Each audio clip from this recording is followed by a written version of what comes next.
You ever get that weird feeling like your own brain is kind of working against you? Well, guess what? You might actually be right. Welcome back to Ben's Book Club. Today, we are diving into the book The Art of Thinking Clearly by Rolf Dobelli. And listen, this isn't really a book about learning a bunch of new stuff. It's actually about unlearning all the bad habits our brains have been practicing for, well, millennia. We're talking about those invisible glitches that cost us time, money, and, our peace of mind. You can almost think of it as a field guide to all the mental traps we stumble into, day after day. Okay, just let that number sink in for a second. 35,000. That's how many decisions we're making every single day. I mean, from what to wear, to what to say in that big meeting, to what you're going to have for dinner tonight, our brains are just these decision-making machines running on total overdrive. And we love to think of ourselves as these super rational, logical captains of our own ship, right? Just steering through life with perfect clarity. But what if that's not the whole story? What if the software, the very programming our brains are running on, is just full of bugs? We're talking glitches that have been there from the very beginning, just quietly sabotaging all our best-laid plans. And that, right there, is the central idea of this entire book. The argument is that we are fundamentally wired to be wrong. And not just wrong in random ways, but in very specific, very predictable ways. And get this, it's not some personal failing. It's not your fault. It's just a feature of being human. So these bugs, they actually have a name. They're called cognitive biases. And these aren't just random oops moments or mistakes. No, they're systematic, predictable errors in our thinking. The best way to think about them is like mental shortcuts, little hacks our brain uses to save energy. And these shortcuts, they were once incredibly useful for our survival. But that was a long, long, long time ago. And that's exactly where this idea of an evolutionary hangover comes into play. See, these mental shortcuts, they weren't bugs back on the savannah. They were features. They were the things that kept our ancestors alive. The only problem is, well, the world has changed just a little bit since then.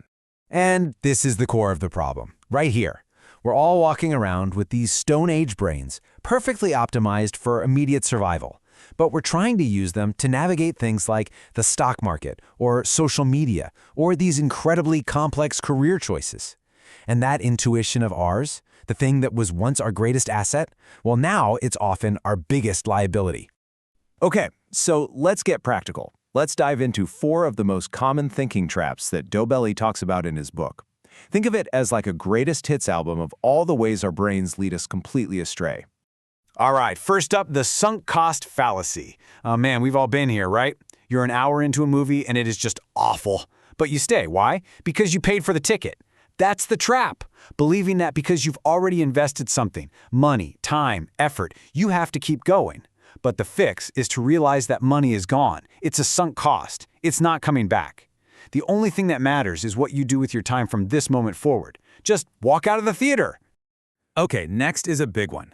Dobelli calls it the mother of all biases. And I'll be the first to admit I am so guilty of this one. Confirmation bias. See, our brains just hate being wrong. So what do? We actively hunt for any piece of information that proves we're right. And we conveniently just ignore anything that challenges our beliefs. The fix for this one is tough, I'm not going to lie, but it's so powerful. You have to become your own devil's advocate.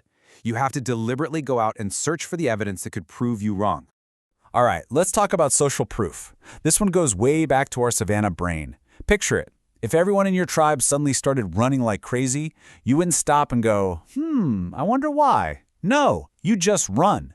And today, that same instinct is what creates things like stock market bubbles and viral social media fads.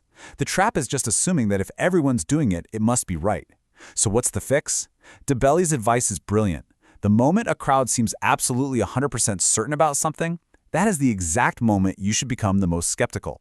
And last on our greatest hits list, survivorship bias. We just love a good success story, don't we? We study the billionaire who dropped out of college and made it big.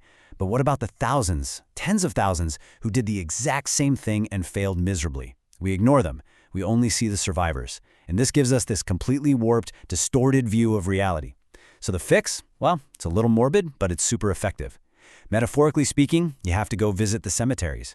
You have to look at all the projects, all the businesses, all the strategies that failed, because that's the only way to understand the true odds of success. Okay, so if our brains are this buggy, are we just doomed? What can we actually do about any of this? Well, the good news is The book is wonderfully practical on this point.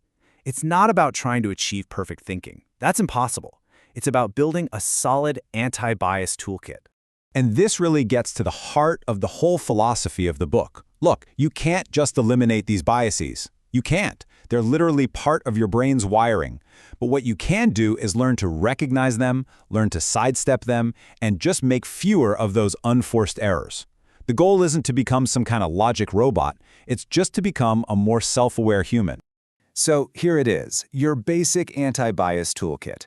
Number 1, when a big decision feels really emotionally charged, just slow down. Take a breath, try to name the bias that might be at play.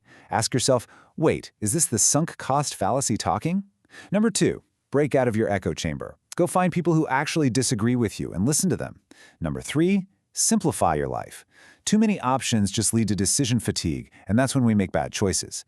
And finally, number 4, sometimes the smartest move isn't focusing on what to achieve, but on what to avoid.